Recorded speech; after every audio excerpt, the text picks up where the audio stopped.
much for joining us. This is Caffeinated Conversations with Brooke Allen. I'm Brooke Allen. We are presented by Alloy Rochester. And of course, we are not in a coffee shop today. We are at Royal Oak Bamboo. It's a co-working space, which is an amazing, amazing space. If you can tell, lots of offices here.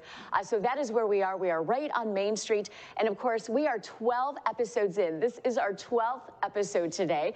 Super excited about that. And of course, this show is where we brew up topics from a woman's point of view. So let me tell you what's coming up on the show. A double shot of our Women in Business. Super excited about that. We will talk co-working spaces, exactly where we are right now. And a brand new facility which is opening in Ferndale for new moms called Fourth Try Sanctuary. Also, we'll be talking about a grief support group for kids. That is through Henry Ford.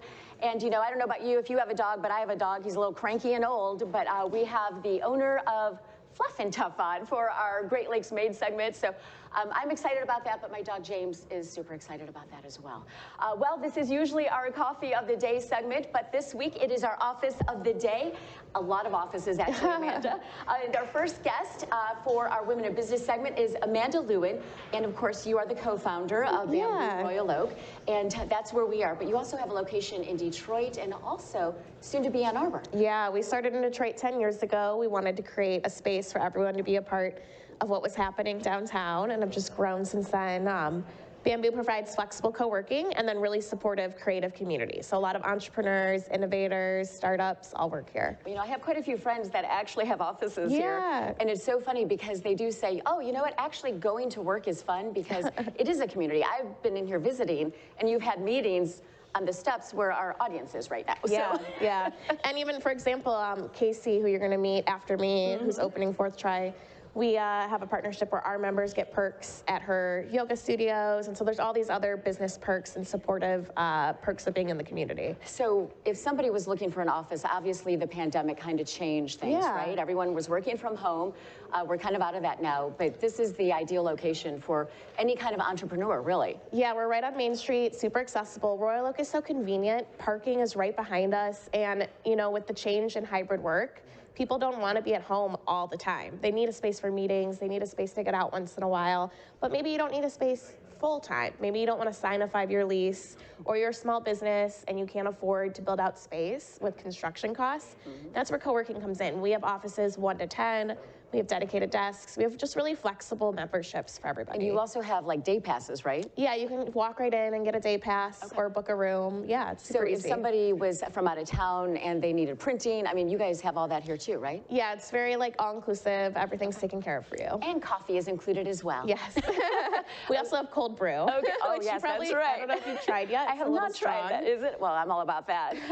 Okay, so you have a new location opening in Ann Arbor. Spring. Yeah, tentative April. Okay, so what is that space? Do they all look It's going to be very similar to this location. We're going to recreate this retail-like vibe. So we're right on a street corner at Washington and First. You can walk right in. You'll see people co-working. You'll see all the energy.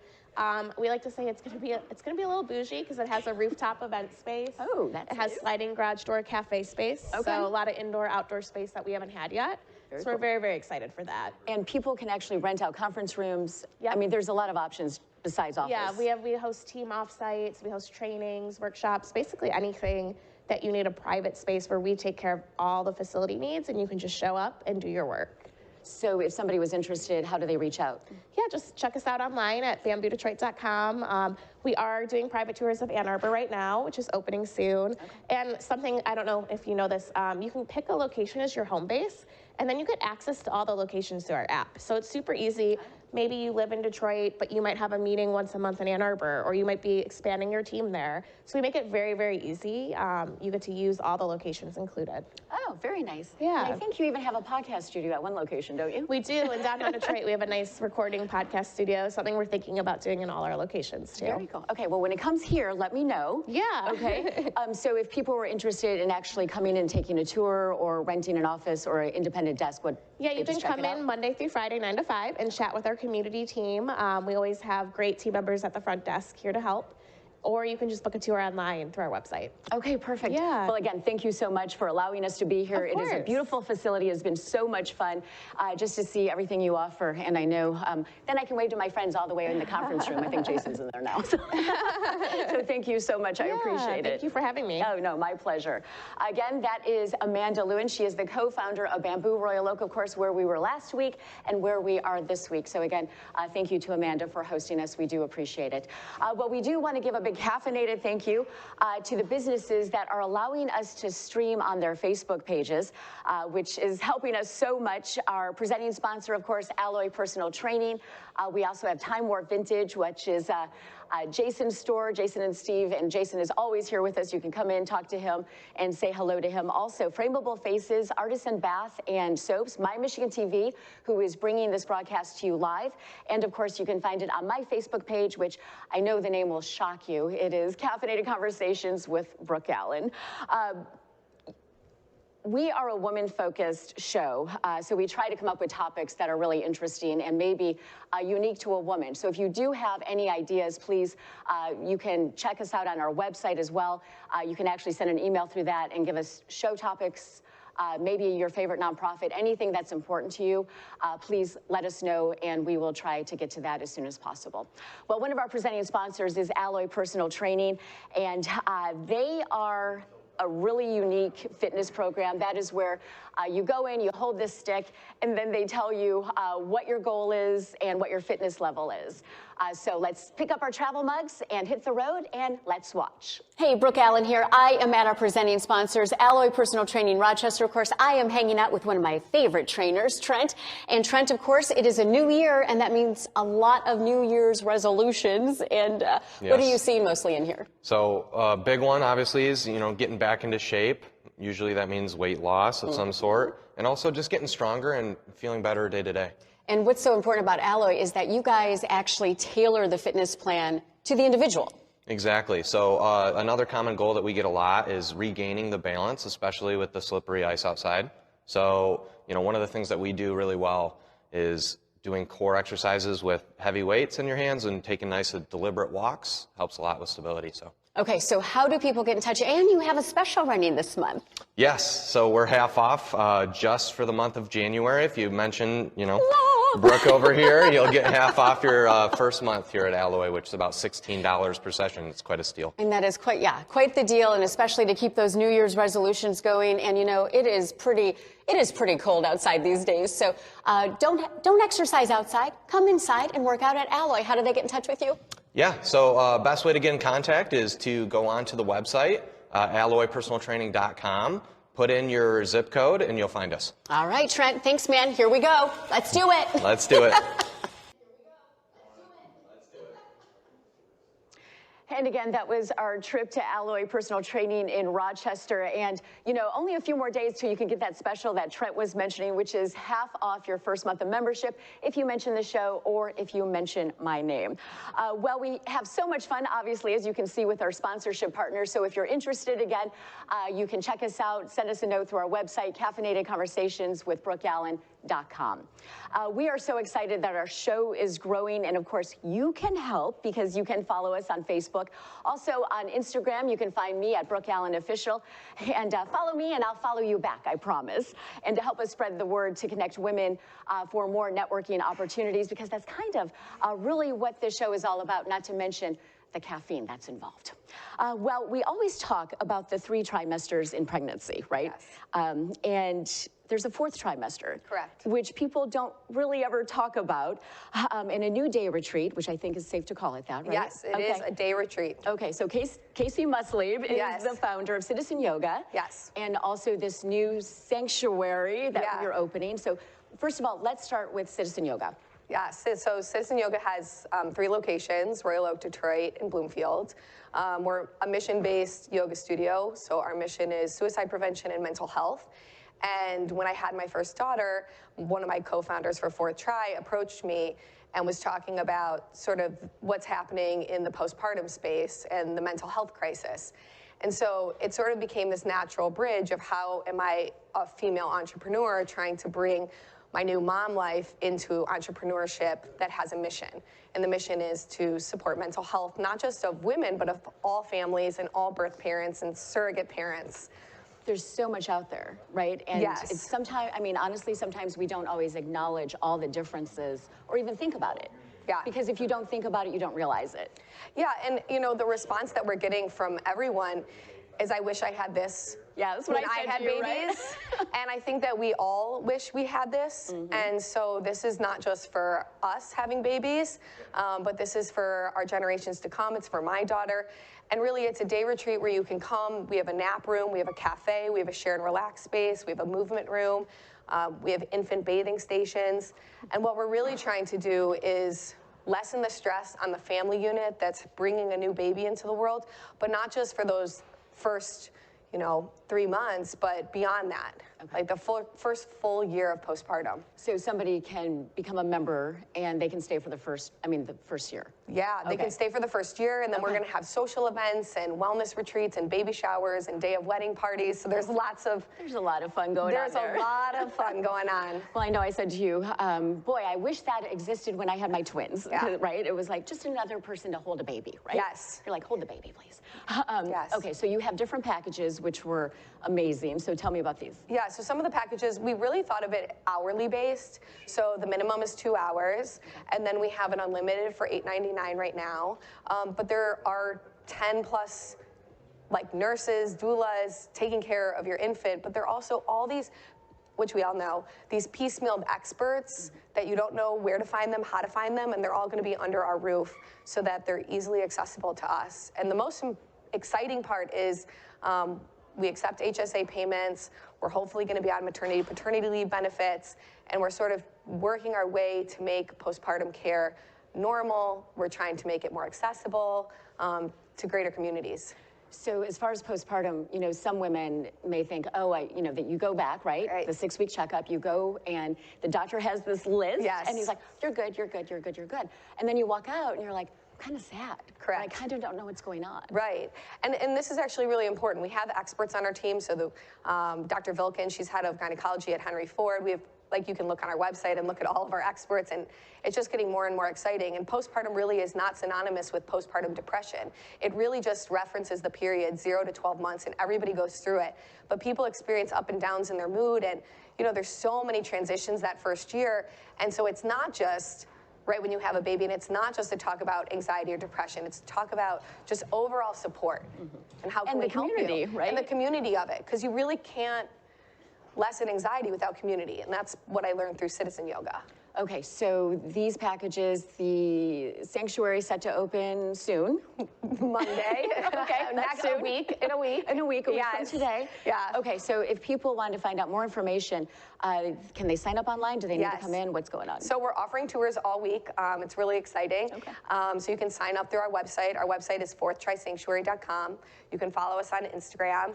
And I was mentioning to you, one of the coolest parts about it is we just got approved for a 501c3 arm, which means now we can start fundraising. It's going to be called Fourth Try Foundation, so we can affect all communities, because all communities are affected by this gap in our health system. Definitely. And, for someone who may struggle with not postpartum depression, Yes. but just maybe everyone. maybe their family isn't close by. Yes. So it seems to me, because I lived in California for years, right? And when you're by yourself, you're kind of like, there's nobody here. Yeah, to hold your baby. To hold your baby. Yes. Right. So this is a place where you can find a little bit of respite and somebody to hold your baby. Maybe. You can find a nap, you can find a shower, you can find a blowout, you can find some food, you can have some good coffee. We have our own coffee there. Okay. So yeah, it's going to be really, really important for all of us. When people say, self-care is selfish, Yeah. what do you say? Well, first and foremost, we're actually running a lot of self-care wellness retreats, but you can't take care of somebody else if you're not feeling taken care of. And so the emphasis often when you have a new baby is how do we take care of the baby, which is true. There's so much education. The learning curve is so steep. Right. But you can't take care of a baby if you're not sleeping, if you're not getting lactation support, if you aren't fundamentally feeling good inside yourself. And so that's really what this space is for. It's for parents, both parents, but primarily the person who is the primary caretaker of that infant. Okay. And you need it. And you do. right? Even a shower. A shower is wellness. So, it is, right? Yes. So much is wellness that people don't get. Yes. Or you don't think about until you actually are in that spot. Yes, it'll be very simple, but very impactful. We know it. All right, a week from today, we're super excited. Right off of Woodward. Okay. And we have our own parking lot. That was very important. Key. And it's free. Okay. Yeah. So a free parking lot. Yes. Open what time do you open next week? In the morning, but it'll be for members, so you'd have to buy a package in order to come in, and then you can book a tour, because we do, it's going to be like, you know, you're very vulnerable. Yeah. And there'll be some nursing parents who choose to nurse, and those who bottle feed are choosing to bottle feed, but, you know, it's not open to the public when our members are on site, only in the evenings and weekends. Okay, perfect. Yeah. All right, well, good luck with that. I can't wait. You know, I've been hearing great things, and we'll be thinking about you next Monday. I appreciate that. All right, okay, thank you. Brooke. Again, that is Casey Muslieb, the founder of Citizens Yoga, and also soon to be, what's it called? Fourth Tri Sanctuary. Okay, excellent. All right, thank you. And of course, we are so excited to be able to highlight these new things that are happening in the community, and not just like new building, it's a new concept. It doesn't exist in our country currently. So so I'm so privileged and honored to be able to do that. So again, thank you, Casey, for joining us. You are watching Caffeinated Conversations with Brooke Allen. Thank you for being with us. The Oxford High School shooter, Ethan Crumbley, was sentenced to life in prison without the possibility of parole, but his parents are standing trial as well. We were fortunate enough to have the Oakland County prosecutor, Karen McDonald, on the show back in December, and she joins us and she says that these tragedies are preventable and that you can make a difference. Let's watch. The #1 cause of death for children before gun violence just a few years ago was automobile accidents. And we didn't solve that with just focusing on one small part, regulating a car or who can drive a car. We did those things, but we also educated the public. You can't get in your car with a child, even a small child, without buckling up, because we've taught them that's what you should do. We've taught the general public you shouldn't text and drive. We have laws about who can drive and how to drive, and instead of focusing on all of these things that we can do to prevent gun violence and having somebody be in that state of crisis where they actually have their hand on the gun, all we've managed to do is teach kids to run, hide, and fight and argue about guns.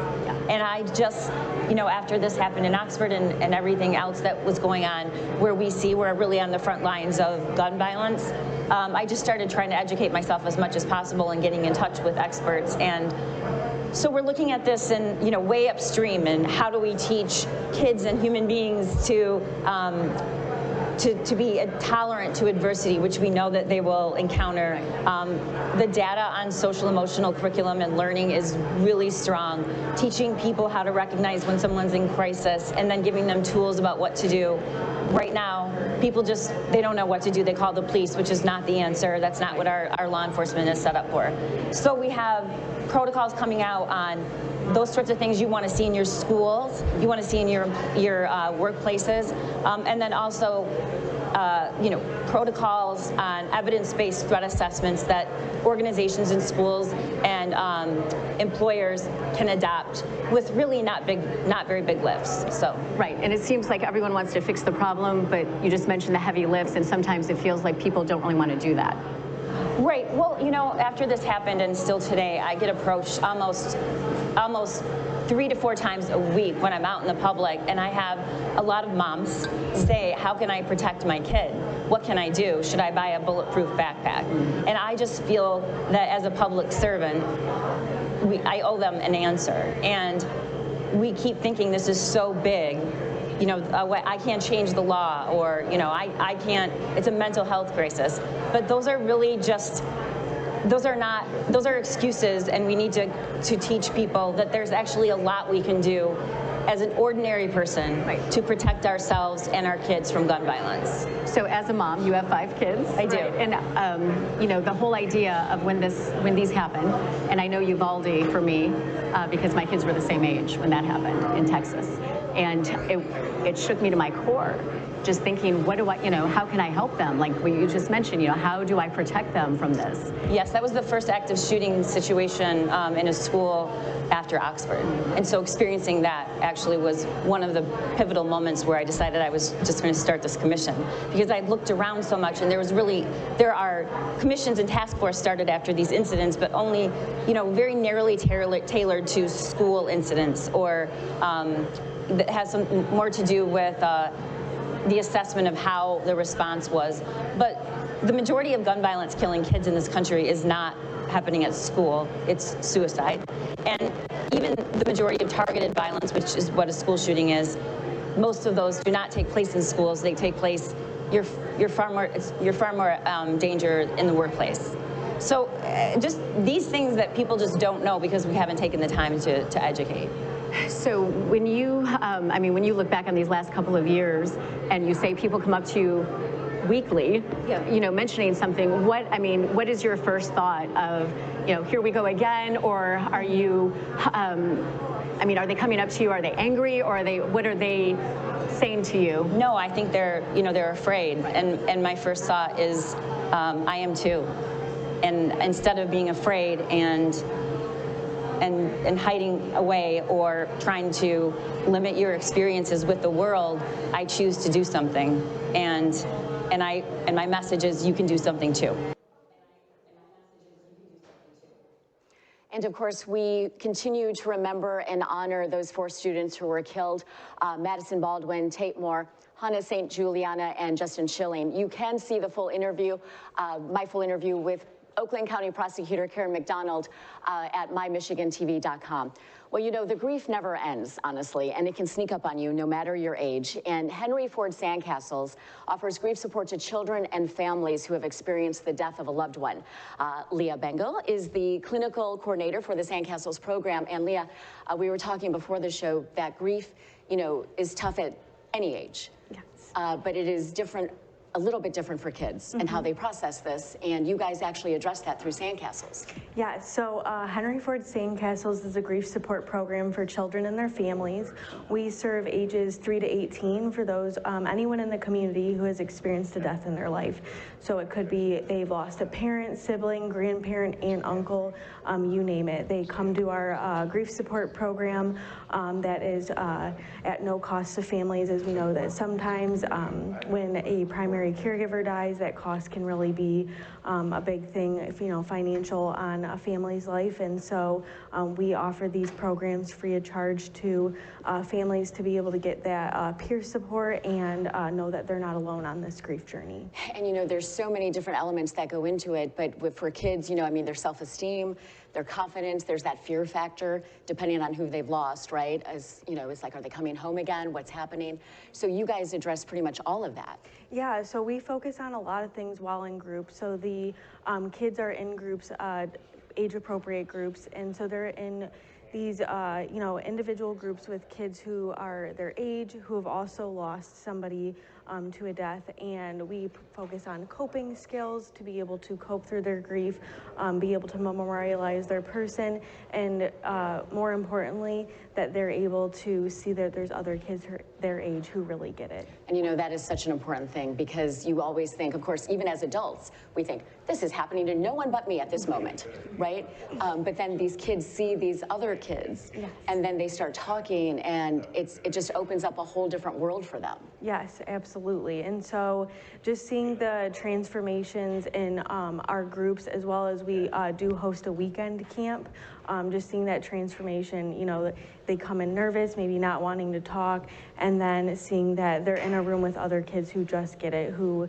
are going through, similar experience that they are, and they know that they're not alone in this journey, and that, unfortunately this very, terrible thing has happened, but we are able to see that we're not alone, and giving them the skills to be able to work through that grief, because as you said, it doesn't just end at like a month or a year. Right. It's going to be a lifetime thing that they're going to be able to work through. So the one thing that is so interesting, and I experienced this with my daughter, when her dad was killed when she was 11, and school was a huge issue, because it was kind of like I didn't want her to go to school, She didn't want to go to school. I don't think her teachers wanted her to go to school, honestly, because it was just such a tough time. And that is something that you guys also addressed. It's super important.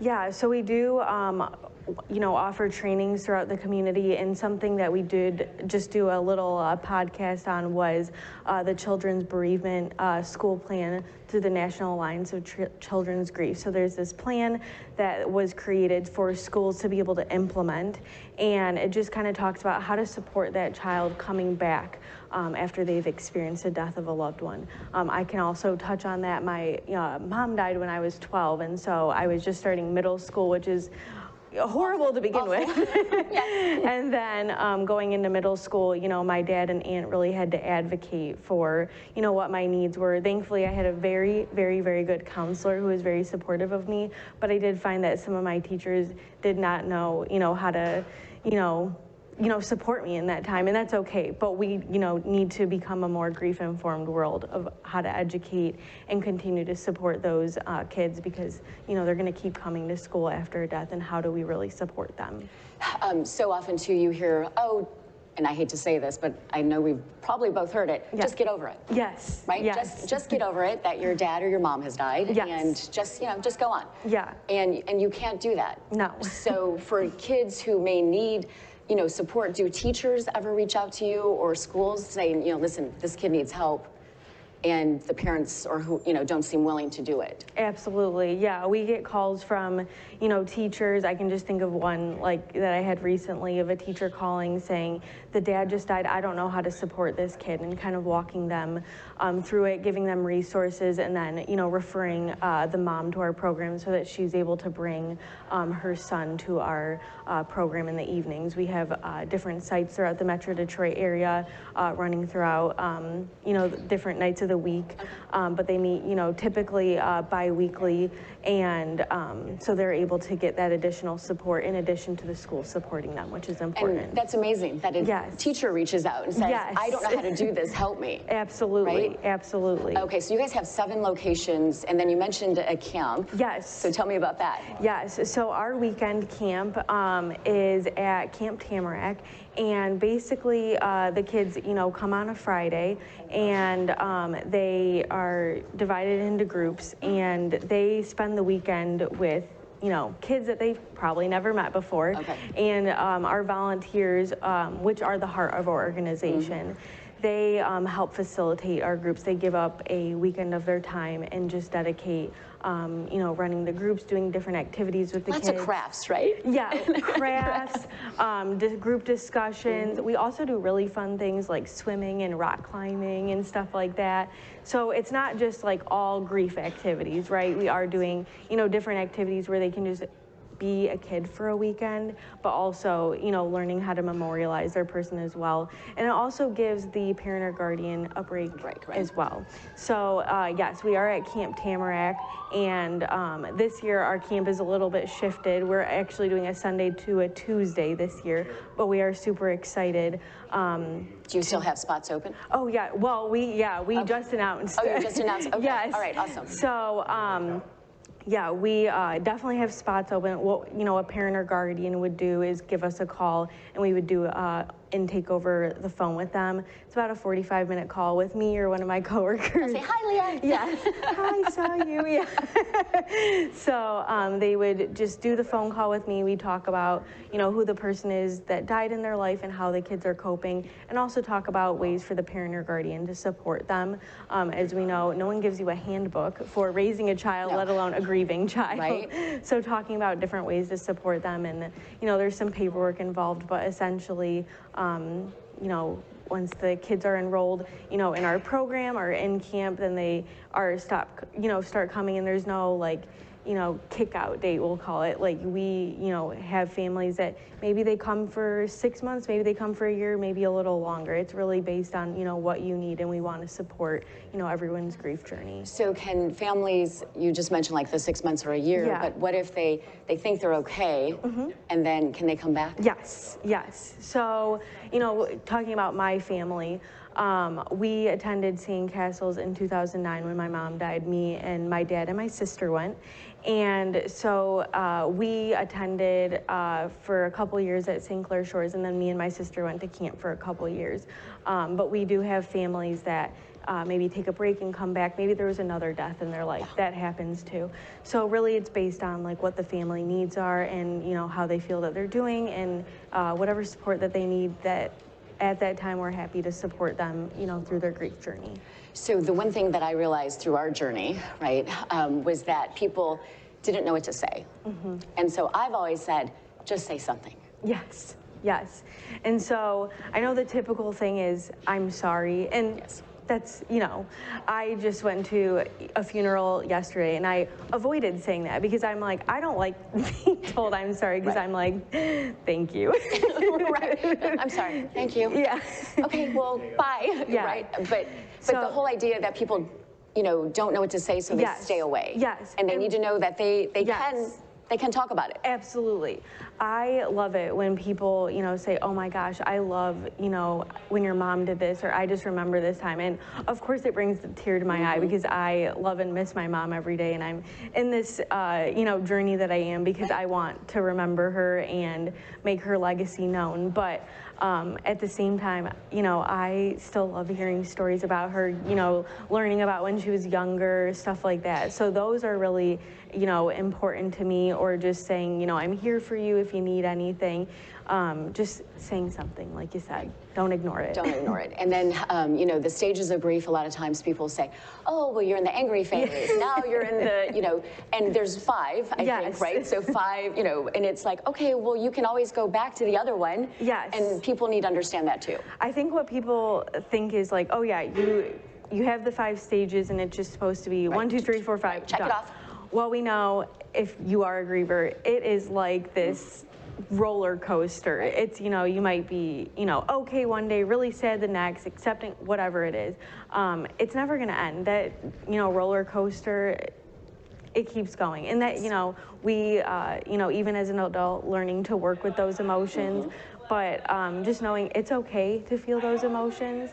You know, we tell the kids, you're allowed to have these big feelings, but how are we going to cope with them? Because obviously there's appropriate and not appropriate ways to coping with them. So I'm just thinking of an activity we did the other night where we had the kids write, you know, a big feeling that they've had in their grief journey, put that piece of paper into a punching balloon, and they were punching out those feelings. So there's many different ways to get out that, you know, those big feelings, but, you know, how are we going to cope with them? So are those support groups, they go on all year round? Yeah, so you're looking at a time from, like, we do school year, like, so September to like July. We currently, prior to the pandemic, did have 7 different sites throughout the Metro Detroit area. Now we're at 4 due to we are still getting back into our sites post-pandemic, and also we are in desperate need of volunteers to run our groups. Okay, so yes, what do you need? What does a volunteer? They need to be certified, or what? Yeah, so we offer free training. It's a 9-hour training, and it's not 9 hours at a time. Let me clarify, because you're like, oh, that's not fun. Right. But it's a 9-hour training divided into 3 nights. That's done by my wonderful manager, Peggy, and my coworker, Kaylee. And they talk about, you know, how to support a grieving child and how to run these grief support groups. So, of course, we have staff there, you know, as support to making sure everything's going accordingly, of course, and they're the ones organizing everything, making sure families are getting there at time. We offer pizza dinners, so we got to order pizza, of course.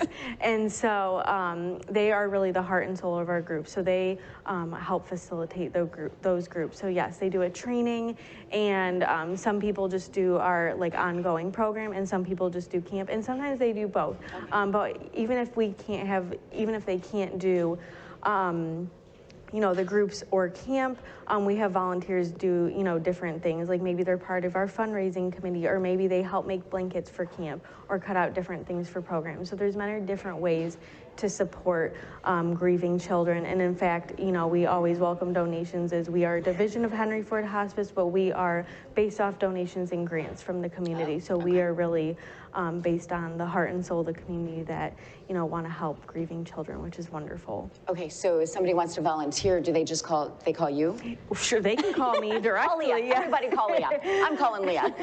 They would just call our main line, or on our website on the tab volunteer, there's a application at the end of the page. And so from there, my lovely coworker Linda would contact them to kind of get them started. And you have to realize I work with 7 coworkers, so we're a very, very small organization. So when I'm mentioning all these people, I work very, very close with them. You're going to pick up the phone now. Yes. That is wonderful. Yes. Well, you know what? The program, the kids need it, the families need it as a whole, I think. Absolutely. Right. And we have volunteers that maybe they have experienced the death of somebody and they want to give back to kids who are grieving, or also maybe they just have a heart for kids, and we love that. We just rave over our volunteers and are just so grateful for them, and know that the work for grieving children is going to continue, and we need to keep these programs going to support them. Kids like me, we need them. Exactly. Real quick, the camp. Yes. Are there scholarships for that, or? It's actually free of charge. So we, like I said, we are based off of donations, and those donations do help pay for camp. So there's no cost coming to our camp program, anything like that. Okay. Yeah. That's amazing. Yes. Well, listen, thank you so much. Seriously, I go back all those years ago, and actually, I don't know if this will make sense, but wish I had grieved differently, because you have somebody watching you. Yes. Right. And yes. you think, well, I'm going to hide my tears, and it will be great for her because she won't realize. Yeah.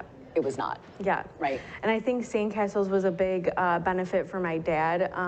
You know, no one gives you a guide for raising 2 girls on your own, might I add. Right. And so he was able to learn, you know, how to support me and my sister, which I think is wonderful. He's a wonderful guy already, but it was great to have, you know, that support for him as well. For sure. Well, listen, thank you. Seriously, I appreciate it. I appreciate Sandcastles, and it's just so important to acknowledge all those big feelings that you mentioned, right? Yes, absolutely. Thank you for having me. No, thank you.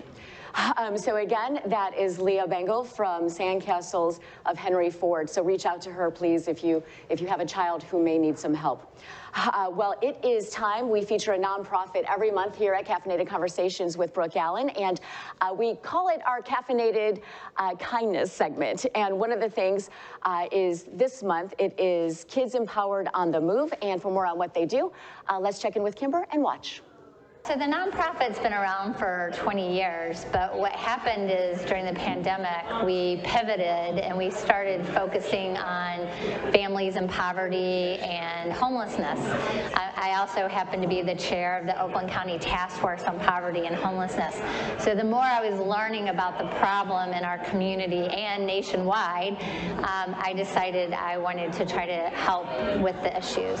And you know, so often we're connected on Facebook, and so often I'll see you post something about a family in dire need, needing help, a hotel room or food, and the response you get is amazing. You know, people really jump in and help you, but of course, more help is always needed. Yeah, so it's been really cool because pretty much we're funded pretty much by all private donations. We don't get any government funding, and we've spent over $150,000 just putting homeless families in hotels this year because we lack shelter beds. We lack programs for them to get help. So we deliver food, clothing, furniture, paperwork. Pretty much everything, right? Yeah, we're like DoorDash. DoorDash for anything you need. Yes. So if there was one need that you're seeing out there that's bigger than anything, what is it? Well, it is funding because homeless families literally have nowhere to go. And you've been watching a video about this month's act of caffeinated kindness. Of course, as you heard Kimber say, the needs include food, clothes, baby supplies. Maybe even if you are handy, you could volunteer your time to fix a window or whatever those families may need. You can find all that information at caffeinatedconversationswithbrookeallen.com. And of course, you are watching Caffeinated Conversations with Brooke Allen. This is a woman-focused podcast. We are live every Monday, except for holidays sometimes. But we are at Royal Oak Bamboo, right on Main Street. Beautiful location, co-working space, and it has been just a pleasure to be here. So we're really thankful to Amanda for allowing us to be here as well. And of course, not only are we a video podcast, you can also find us on Apple and Spotify. And you may even want to leave a review, especially if it's a good one. We'd appreciate that. Thank you. Well, this next segment I'm super excited about because it is our Great Lakes Made segment with the founder of Fluff and Tuff.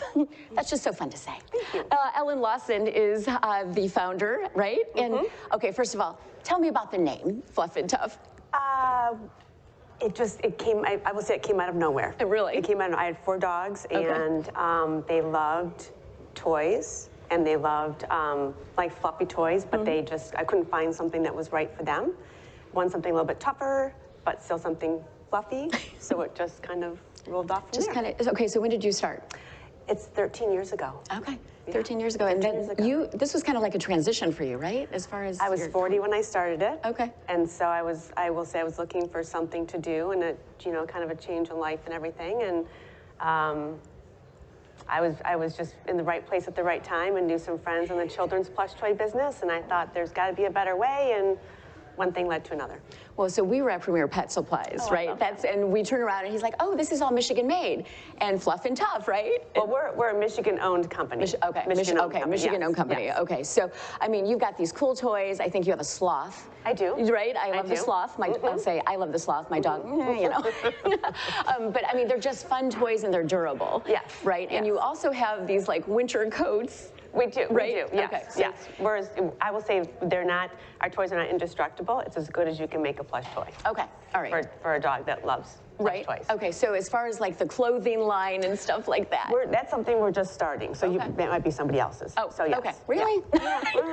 Sorry. Okay, sorry about that. All good. Okay, so you also do charitable initiatives. I do. Right, and that's important to you. That's very near and dear to my heart. Yes, we. It's my own business, so I kind of run it like I would run my own life. Okay. And there's just so much need out there for dogs and for, toys for them, so we do as much as we can. You know, and it's funny too, because sometimes people are like, that dog doesn't need a toy. He's not even moving today. Oh, right? No. And but they do. They need, they need interaction. Exactly. Right? Exactly. And they just want to be, whether it's, your own dog or a rescue dog, just something to play with and have fun and have a little break from sleeping. Exactly. Yeah, my dog's kind of a sloth. Yeah. So I want to ask you about this whole career change that you did. Yeah. So you were 40 and you took the chance. Yeah. And how did that feel for you at the time? It was challenging. It was very challenging, but I felt like I didn't feel like I was 40, first of all. I felt like I was much younger. And I just wanted a different challenge in life. And so my now late husband and I started this, and I loved it every single second, learning something new and taking on a challenge of it. And I knew nothing about manufacturing. I knew nothing about wholesale, retail, anything. And you just kind of dive in, and it was great. I love it. You just kind of have to just do it and don't look back, right? And you don't look back, and you can figure things out. You figure it out. If you can't figure it out, you find someone that can help you figure it out. Right. So, and that leads me to the whole collaboration viewpoint. So, collaboration seems to be like one of those keywords these days, right? Where people are like, "Oh, let's collab on that."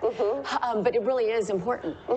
So, what do you say? I mean, do you work with other people? And so I have 10 employees. Okay. And when I started this, I was very much my business. I was a micromanager, and probably to a fault. And then a couple things happened. My husband became ill, and I had to take a step away from my office, and I let people do their job. And when I let them do their job, they did a great job. And so I think that really taught me how to evolve and not micromanage, more like work with people. And so it ended up being a very helpful thing. So any new adventures coming up? We're always trying to kind of evolve a little bit. We're trying to do a few different lines we're going to dive into, just because it's something interesting and fun and new. And so we'll be in the next year or so. We'll have some new things. Okay, so as we say in the broadcast industry, stay tuned, exactly. right? Stay tuned. Okay, so where can Fluff and Tuff be found? We are at well, we're across the country, but locally, Premier Pet, I love them. They're such a great group, great people. And then, so the Premier Pet, 3 Dog Bakeries, Pet Bistro, I'm trying to think of, I'm sure I'm going to forget somebody, and I'm going to apologize. But your local independent retailer. Okay. That's the independence is what we really focus on. And your stuff is cute and it's tough. It is. It is, so thank you. I know James, my dog, is gonna be like, hey, what'd you bring me? I'll be like, I have something for you. I'll be like, I brought you a cup of coffee, a big cup of coffee. so no, seriously, thank you so much for joining us. I appreciate it. Thank you, I appreciate it.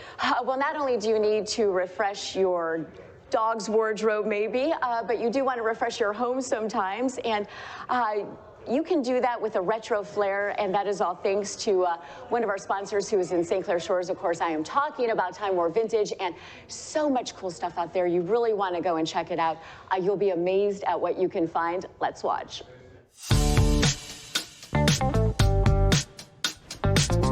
Brooke Allen here, host of Caffeinated Conversations with Brooke Allen. I am at one of our sponsors, Time War Vintage in St. Clair Shores. And, you know, I don't know about you, but I love to kind of redo my home decoration during the winter months because there's really nothing else to do. So how about coming here and checking out this 1950s spaghetti shade lamp? Check it out. 1, 2, 3. How cool is that? But this is not the only thing you'll find here. You'll also find a lot of entertaining items, and especially this very cool appetizer. If you're serving appetizers, look at how fancy this is. It's so awesome. Fancy toothpick. I love fancy toothpicks. So yes, so it's just a myriad of stuff you're going to be finding, of course, in bright colors. Love the yellow and orange, and just anything that you can imagine or anything that you could remember from your childhood. You will find it here at Time War Vintage in St. Clair Shores. And of course, thanks for coming along with us to Time War Vintage in St. Clair Shores. Say hello if you go in there to Jason and of course Steve and Jasmine. The whole crew is there. It's a cool store, vintage, retro, whatever you want. And they have I love yellow. They have a lot of yellow things, so I love that, as you just saw. Well, we are excited about this. This is our Curtains Up segment, and I may be a little biased about this one because my child is actually in the show. This is Joe Muno. He is the director of Ridgedale Players Miracle Worker in Troy. And Joe, this show is amazing. And I'm not just saying that because my daughter is in it, but I mean, I went and I thought, okay, you know, it's going to be a long show, and every moment was riveting, honestly. Your daughter helps move it along, particularly in the first act. It's her first time acting. It is her first time. And she's lovely. Well, thank you. There'll be many more opportunities for her to perform. Well, thank you. This show is something that it's been around for a while. I'm sure people remember the movie with Patty Duke and Anne Bancroft that won all sorts of awards, and also when it was on Broadway, same cast, won the Tony. This is a show that tells about Helen Keller's transition from being blind and deaf and being brought into the world through language. And it's a timeless story, and every time it's on stage, it really engages the audience and brings them in to the point where they laugh, and then particularly at the end, cry. They cry. They cry a lot. And so you have 2 girls playing Helen, which has been really interesting. I've seen the one. I'm going to see the next one on Friday. And you know, how was that to have 2 different actors? They're young too. I mean, how old are they? 11 and 12. Yes.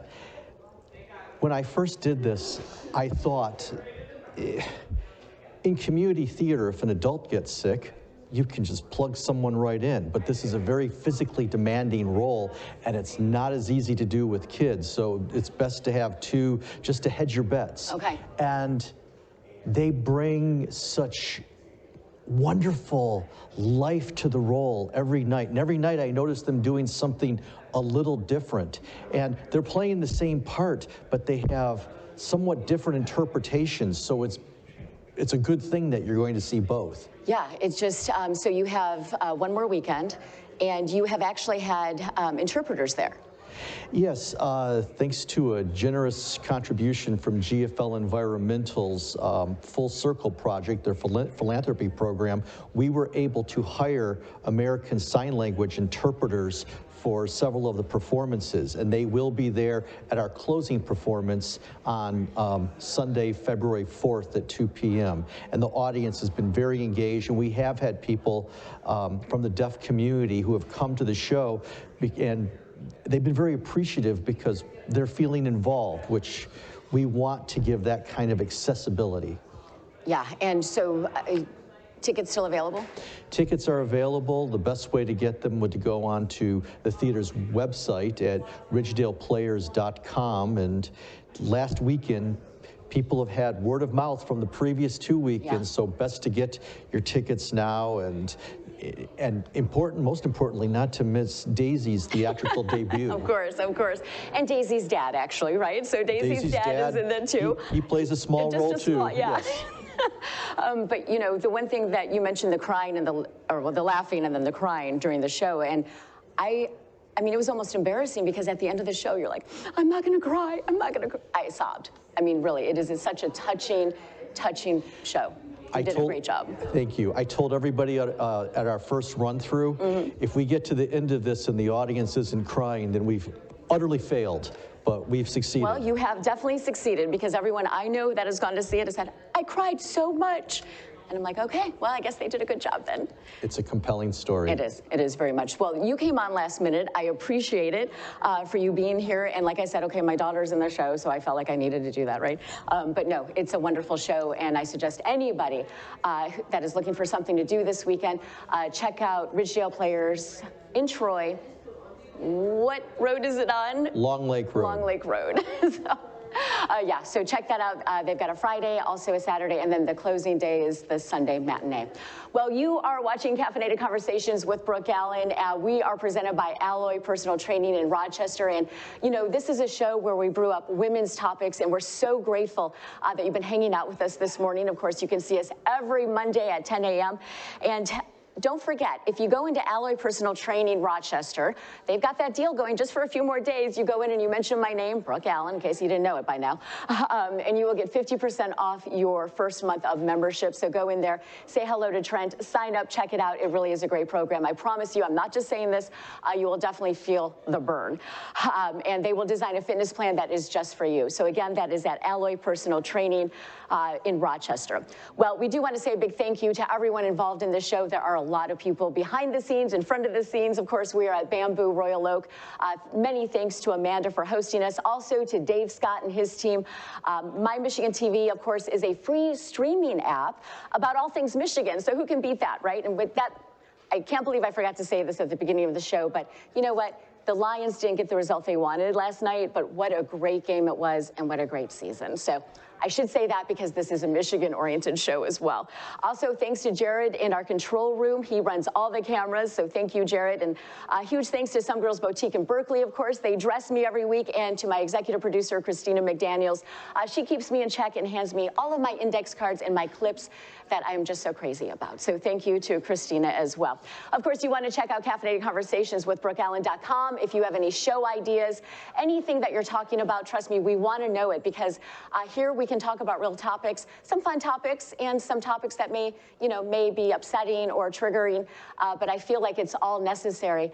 And that's all part of this show. So thank you so much for being with us. Of course, you can reach out anytime, and we promise we will answer you back. Give us a follow on Facebook. You can find me also at Instagram at Brooke Allen Official. Thank you so much. We will be back next Monday. New month, new location. Again, thank you so much for being with us. Have a great week, and keep the coffee hot.